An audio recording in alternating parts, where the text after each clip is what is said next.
Guys welcome back to our channel. நம்ம நீங்கள் என்ன பார்க்க போகிறோம் பார்த்தீங்கன்னா வந்து தமிழில் பார்த்துட்டு வந்துருப்பீங்க. அதாவது ஏஎம்டி vs இன்டெல் அதை பற்றி தான் பார்க்க போகிறோம். பிகாஸ் நிறைய பேர் வந்து பார்த்தீங்கன்னா வந்து ஏஎம்டி பெட்டர் அப்படின்வாங்க, நிறைய பேர் வந்து பார்த்தீங்கன்னா வந்து இன்டெல் தான் பெட்டர் அப்படின்னு சொல்லுவாங்க. பட் இதுக்கு ரெண்டுத்துக்கும் இருக்க வித்தியாசத்தை பற்றி தான் பார்க்க போகிறோம். அண்ட் இதுக்கு ரெண்டுத்துக்கும் என்ன டிஃபரன்ஸ் அண்ட் இதோட பெஞ்ச் மார்க்கிங்ஸாக இருக்கட்டும் அண்ட் இதோட ப்ரொடக்டிவிட்டியில் என்ன பர்ஃபார்மன்ஸ் தருது அப்படின்னு இது கம்பேர் பண்ணி அண்ட் எது வந்து பார்த்தீங்கன்னா வந்து பெட்டர் ப்ராசஸர் அதை பற்றி தான் நம்ம பார்க்க போகிறோம் இந்த வீடியோவில். அண்ட் ஃபைனலாக வந்து பார்த்தீங்கன்னா ஏஎம்டி பெட்டர் இன்டெல் பெட்டர் அப்படின்ற ஆன்சர் வந்து பார்த்தீங்கன்னா இந்த வீடியோ உங்களுக்கு கிடச்சிரும். நீங்கள் எப்படிப்பட்ட ஒரு ப்ராசஸ் சூஸ் பண்ணுறத பற்றி தான் இந்த வீடியோ நான் பார்க்க போகிறோம். ஸோ வீடியோ வந்து பாருங்கள், ஸ்கிப் பண்ணால் பாருங்கள். பிடிச்சிச்சுன்னா நம்ம சேனல் மறக்காமல் சப்ஸ்கிரைப் பண்ணிக்கணும். அண்ட் மறக்காமல் பக்கத்தில் இருக்க பெல் ஐக்கன் கிளிக் பண்ணி ஆல் ஆப்ஷன் கொடுத்துட்டிங்கன்னா நாங்கள் அப்போ வீடியோ போகும்போது உங்களுக்கு நோட்டிஃபிகேஷன். சரி வாங்க வீடியோக்குள்ளே போகலாம்.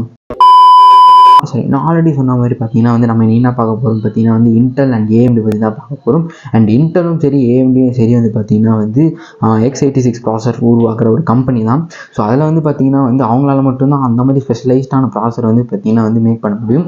பிகாஸ் வந்து பார்த்தீங்கன்னா இந்த ரெண்டு ப்ராசஸருமே வந்து பார்த்தீங்கன்னா வந்து ரொம்ப மைன்யூட்டானது. பிகாஸ் அந்த ஒரு பேட்டன் ரைட் வந்து பார்த்தீங்கன்னா அவங்க ரெண்டு பேருமே வாங்கி வச்சிருக்காங்க. ஸோ அதனால வந்து பார்த்தீங்கன்னா அவங்க ரெண்டு பேரும் மட்டும்தான் அந்த ப்ராசஸரை மேக் பண்ண முடியும். நம்ம மோஸ்ட்லி ப்ரிஃபரன்ஸ் வந்து பார்த்தீங்கன்னா வந்து இன்டெல் ஏஎம்டி அந்த மாதிரி தான் வந்து பார்த்தீங்கன்னா நம்ம சூஸ் பண்ணுவோம். நிறைய பேர் வந்து பார்த்தீங்கன்னா வந்து சில பேர் வந்து இந்த ஏஎம்டின்னு சொல்லி சூஸ் பண்ணுவாங்க, நிறைய பேர் வந்து இன்டெல் சூஸ் பண்ணுவாங்க. ஸோ அதோட பெஞ்ச் மார்க்கிங்ஸ்லாம் எடுத்துகிட்டு வந்துருக்கோம். ஸோ அந்த பெஞ்ச் மார்க்கிங்ஸ்லாம் பார்த்துட்டு ரெண்டுத்தையுமே கம்பேர் பண்ணிவிட்டு எது வந்து பெட்டர் அப்படின்றது தான் நம்ம வீடியோவில் பார்க்க போகிறோம். ஸோ வீடியோவை வந்து பாருங்கள், ஸ்கிப் பண்ணால் பாருங்கள். பிடிச்சி நம்ம சேனலில் மறக்காமல் சப்ஸ்கிரைப் பண்ணி ஃபர்ஸ்ட் ஒருத்தவங்க வந்து பார்த்தீங்கன்னா வந்து ஏஎம்டியில் லேட்டஸ்ட்டாக விட்ட கன்சியூமர் ப்ராசஸரையும் இன்டெல்லில் லேட்டஸ்ட்டாக விட்ட கன்சியூமர் ப்ராசஸரையும் பார்த்தீங்கன்னா வந்து கம்பேர் பண்ணி பார்க்க போகிறோம். அது அப்படி பார்த்தீங்கன்னா ஏஎம்டியில் Ryzen 9 5950X அப்படின்ற ப்ராசஸர் வந்து பார்த்தீங்கன்னா வந்து லான்ச் பண்ணியிருந்தாங்க. அண்ட் இன்டெல்லில் வந்து பார்த்தீங்கன்னா இன்டெல் i9 1490K வந்துருச்சு. பட் ஆனால் வந்து நம்ம இன்றைக்கி என்ன பார்க்க போகிறோம் பார்த்தீங்கன்னா வந்து 12900K அப்படின்ற ப்ராசஸர் தான் வந்து பார்த்தீங்கன்னா பெஞ்ச் மார்க் பண்ணி பார்க்க போகிறோம். பிகாஸ் வந்து பார்த்தீங்கன்னா வந்து நான் தேடின அளவுக்கு 1490K பெஞ்ச் மார்க்கிங்ஸ் எனக்கு கிடைக்கல. ஸோ நான் வந்து அந்த ப்ராசஸர் வச்சுருக்கேன்னு கேட்டிங்கன்னா அதான் கிடையாது. நான் வந்து பார்த்தீங்கன்னா வந்து i3 ப்ராசஸர் தான் வச்சுருக்கேன். ஸோ அதனால் வந்து பார்த்தீங்கன்னா வந்து i9ஓட பெஞ்ச் மார்க்ஸை நான் வந்து வெப்சைட்லேருந்து எடுத்திருக்கேன். ஸோ அந்த வெப்சைட்டில் வந்து பார்த்தீங்கன்னா வந்து எனக்கு வந்து 12900K ப்ராசஸர் தான் ஓட பெஞ்ச் மார்க்ஸ் தான் கிடச்சி. ஸோ அதனால் வந்து பார்த்தீங்கன்னா அதை வச்சு நான் வந்து இன்றைக்கி எக்ஸ்பிளைன் பண்ணுறேன். ஃபஸ்ட் எடுத்தோடனே வந்து பார்த்தீங்கன்னா வந்து நம்மளோட ஏஎம்டியில் எத்தனை க்ரோஸ் அண்ட் த்ரெட்ஸ் இருக்குன்னு பார்த்துடலாம். ஸோ ஏஎம்டியில் பொறுத்த வரைக்கும் வந்து பார்த்தீங்கன்னா வந்து 16 க்ரோஸ் 24 த்ரெட்ஸ் வந்து கொடுத்துருக்காங்க. அண்ட் இன்டெல்லில் வந்து பார்த்தீங்கன்னா வந்து அந்த 16 க்ரோஸே வந்து பார்த்தீங்கன்னா வந்து அவங்க ரெண்டாக பிரிச்சுட்டாங்க. ஸோ 8 வந்து பார்த்தீங்கன்னா பர்ஃபார்மன்ஸ் க்ரோஸாகவும் 8 எஃபிஷியன்சி க்ரோஸாகவும் மாற்றிருக்காங்க டு இம்ப்ரூவ் த பர்ஃபார்மன்ஸ் அப்படின்னு சொல்லியிருக்காங்க. நெக்ஸ்ட் வந்து பார்த்தீங்கன்னா த்ரெட்ஸ் வந்து பார்த்தீங்கன்னா 24 த்ரெட்ஸ் கொடுத்துருக்காங்க. ரெண்டுமே ஓரளவு வந்து பார்த்தீங்கன்னா வந்து இந்த க்ரோஸும் சரி த்ரெட்ஸும் சரி சிமிலராக தான் இருக்கும்.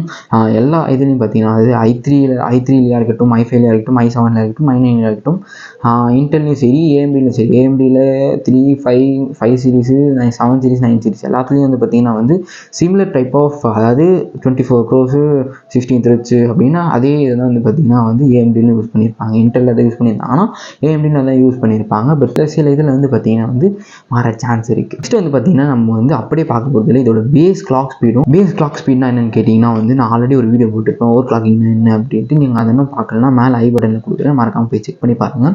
அதை பார்த்தீங்கன்னா இந்த பேஸ் கிளாக்னா உங்களுக்கு என்னென்னு புரியும். ஸோ பேஸ் கிளாக் வந்து பார்த்தீங்கன்னா 3.4 GHz கொடுத்துருக்காங்க ஏஎம்டி ரைசனில். அப்படியே இன்டெல் பார்க்க வந்ததுன்னா அதில் வந்து பார்த்தீங்கன்னா 3.2 GHz கொடுத்துருக்காங்க பேஸ் கிளாக்கு. ஸோ இதே வந்து பார்த்தீங்கன்னா நீங்கள் ஹையஸ்ட் வந்து நீங்கள் ஓவர் கிளாக் பண்ணணும்னு நினச்சிங்கன்னா 4.9 GHz வரைக்கும் நீங்கள் வந்து ஓவர் கிளாக் பண்ணிக்கலாம் அண்ட் ஏஎம்டியில் இது. பட் இன்டெல்லில் வந்து பார்த்தீங்கன்னா வந்து 5.2 GHz வரைக்கும் பார்த்தீங்கன்னா நீங்கள் ஓவர் கிளாக் பண்ணிக்கலாம்.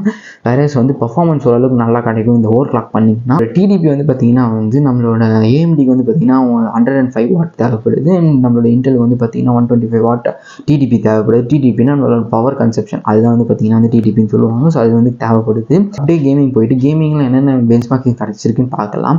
கேமிங் வந்து 1080pயில் வந்து பார்த்தீங்கன்னா வந்து எவ்வளோ எஃபிஎஸ் ஆவரேஜ் எஃபிஎஸ் கிடச்சிருக்குன்னு பார்க்கலாம். ஃபர்ஸ்ட் வந்து பார்த்தீங்கன்னா இன்டெல் i9லேயே போயிடலாம்.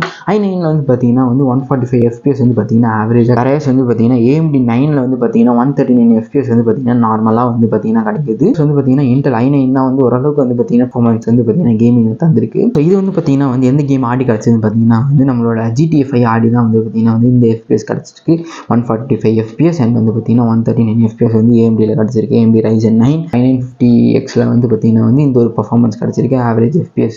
அப்படியே நம்ம ப்ரொடக்டிவிட்டி சைடில் வந்து பார்த்திங்கன்னா வந்து ப்ரீமியர் ப்ரோவும் சரி ஆஃப்டர் எஃபெக்ட்ஸும் சரி வந்து பார்த்திங்கன்னா வந்து இன்டெல் வந்து பார்த்திங்கன்னா நல்லாவே பர்ஃபார்மன்ஸ் பண்ணியிருக்கு. பட் ஆனால் வந்து AMD வந்து பார்த்திங்கன்னா இன்டெலை கம்பேர் பண்ணும்போது கொஞ்சம் கம்மியாக பண்ணியிருக்கு. ஒரு கொஞ்சம்னா அப்படி சொல்லிட்டு ஒரு 1 minute ஆர்எல்ஸ் 1 minute கிட்ட வந்து பார்த்திங்கன்னா வந்து டிஃப்ரென்ஸ் வந்து இருக்குது. பட் வந்து AMDயில் வந்து இன்டெல் வந்து பார்த்திங்கன்னா அந்த 1 minute வந்து பார்த்திங்கன்னா சீக்கிரமே வந்து எக்ஸ்போர்ட் பண்ணி முடிச்சிருது. ஆஃப்டர் எஃபெக்ட்ஸும் சரி நம்மளோட ப்ரீமியர் ப்ரோவும் சரி. ஆஃப்டர் எஃபெக்ட்ஸில் வந்து பார்த்திங்கன்னா இன்டெலோட பாயிண்ட்ஸ் வந்து 720 பாயிண்ட்ஸ் வந்து பார்த்திங்கன்னா இன்டெல் ஸ்கோர் பண்ணியிருக்கு. வேறஸ் வந்து பார்த்திங்கன்னா AMD வந்து 628 பாயிண்ட்ஸ் AMD வாங்கியிருக்கு. ஸோ வந்து AMD வந்து பார்த்திங்கன்னா வந்து லேக் ஆகிட்டு இருக்குது. ப்ரீமியர் ப்ரோ ஆஃப்டர் எஃபெக்ட்ஸ் தாண்டி வந்து பார்த்திங்கன்னா வந்து நிறைய பேர் வந்து லூமினியானையும் சரி நிறைய பேர் வந்து பார்த்திங்கன்னா வந்து 3D மாடலிங் பண்ணுவீங்க. பிளெண்டர்லையாக இருக்கட்டும் லூமினியானாக இருக்கட்டும் ரெண்டுத்துலேயுமே நீங்கள் வந்து பார்த்திங்கன்னா வந்து யூஸ் பண்ணும்போது அதில் வந்து பார்த்திங்கன்னா வந்து பர்ஃபார்மன்ஸ் வந்து பார்த்திங்கன்னா AMD when compared to Intel.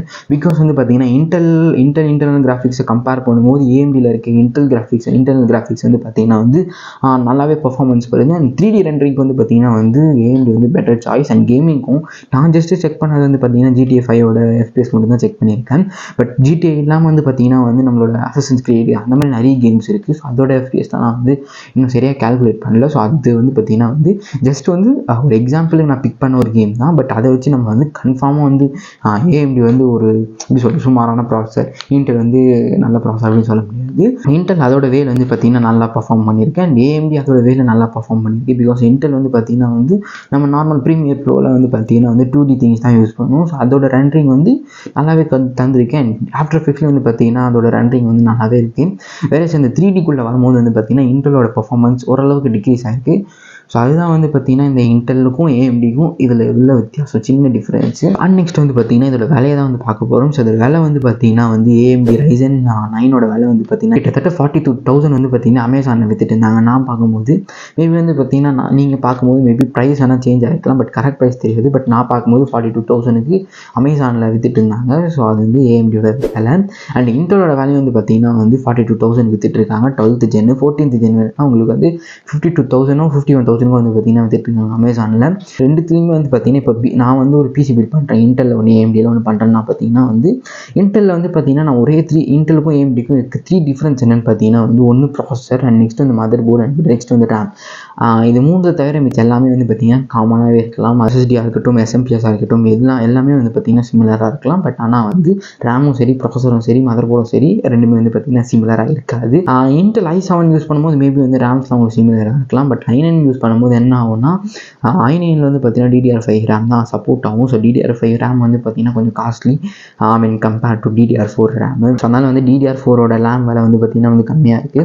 அதனால் வந்து பார்த்திங்கன்னா AMD மிஷினோட விலை வந்து பார்த்திங்கன்னா கம்மியாக இருக்குது, சான்சஸ் அதிகமாக இருக்குது. வென் இன்டெல் வந்து பார்த்திங்கன்னா கொஞ்சம் அதிகமாக இருக்கும் ப்ரைஸ் ரேஞ்சில். அண்ட் மதர் போர்டும் அதே தான். மதர் போர்டு வந்து பார்த்திங்கன்னா நீங்கள் இன்டெல் ப்ராசஸர் வச்சு மதர் போர்டு வாங்கினா இந்த சில மதர் போர்ட்ஸ் நிறைய மதர் போர்ட்ஸ் வந்து பார்த்திங்கன்னா இன்டெலோட ப்ராசஸர் மட்டும் தான் சப்போர்ட் பண்ணுற மாதிரி இருக்கும். AMDயோட ப்ராசஸ் சப்போர்ட் பண்ணாது. அதேமாதிரி AMD ப்ராசஸ் சப்போர்ட் பண்ணுற மதர் போர்ட்ஸ்லாம் வந்து இன்டெல் ப்ராசஸ் வந்து சப்போர்ட் பண்ணாத மாதிரி இருக்கும். ஸோ அதனால் வந்து பார்த்திங்கன்னா வந்து மதர் போர்டும் வந்து பார்த்திங்கன்னா நீங்கள் இன்டெல் ப்ராசஸ் சூஸ் பண்ணிங்கன்னா மதர் போர்டும் கொஞ்சம் காஸ்ட்லியாக இருக்கும். அண்ட் கம்பேர் டு AMDக்கு நீங்கள் வாங்குற மதர் போர்டு.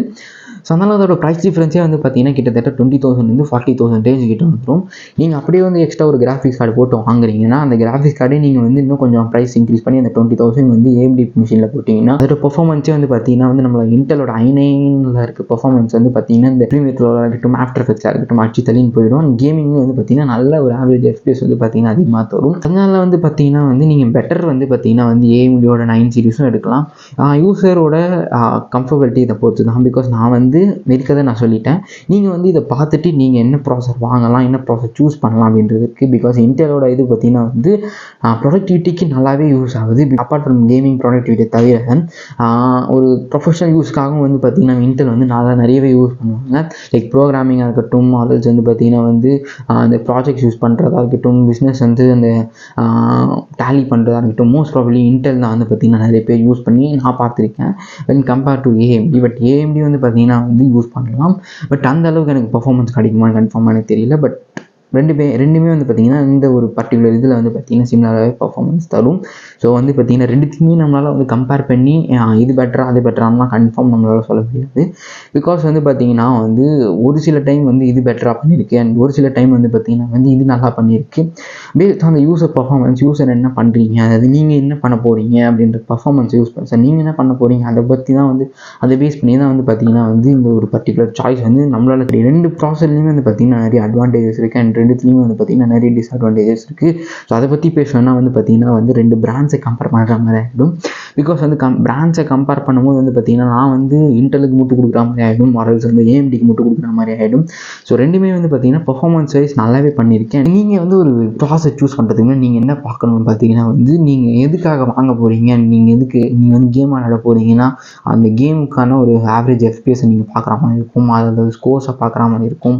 நீங்கள் ஒரு ப்ராடக்டிவிட்டி வீடியோ ட்ராக்கிங் அப்படின்னா நீங்கள் அதுக்கேற்ற மாதிரி வந்து அதில் இருக்க இன்டர்னல் கிராஃபிக்ஸ் கார்டை பற்றி பார்க்கணும்.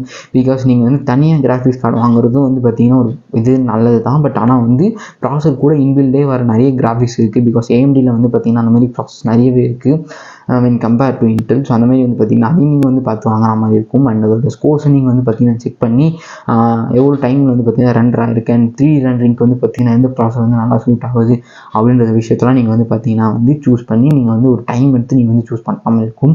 கௌத்தன்ற மாதிரி எதையுமே முடிக்காதீங்க. உங்களோட டைம் எடுத்துக்கிட்டு பொறுமையாக வந்து பார்த்திங்கன்னா வந்து நீங்கள் வந்து சூஸ் பண்ணுங்கள் நீங்கள் என்ன ப்ராசஸர் வாங்க போகிறீங்க அண்ட் அதுக்கேற்ற மாதிரி மதர் போர்டாக இருக்கட்டும், அதுக்கேற்ற மாதிரி ரேமாக இருக்கட்டும், எல்லாத்தையுமே வந்து பார்த்திங்கன்னா ஒரு பர்டிகுலர் டைம் எடுத்துகிட்டு வந்து பார்த்திங்கன்னா வீடியோ வந்து பார்த்திங்கன்னா ரொம்ப நான் பேசிட்டு பட் ஆனால் வந்து பார்த்திங்கன்னா என்ன சொல்லணும் அந்த இதெல்லாம் கரெக்டாக தான் பேசிட்டேன்னு நினைக்கிறேன். இந்த வீடியோ உங்களுக்கு பிடிச்சிருக்குன்னு நினைக்கிறேன். பிடிச்சிருந்துச்சுன்னா நம்ம சேனலை மறக்காமல் சப்ஸ்கிரைப் பண்ணிட்டு மறக்காமல் பக்கத்தில் இருக்க பெல் ஐக்கனை கிளிக் பண்ணி ஆல் ஆப்ஷனை கொடுத்துட்டீங்க. நாங்கள் அப்பப்போ வீடியோ போகும்போது உங்களுக்கு நோட்டிஃபிகேஷன். சரி, ஓகே, இன்னொரு சந்திப்பு மட்டும் தான். பாய்.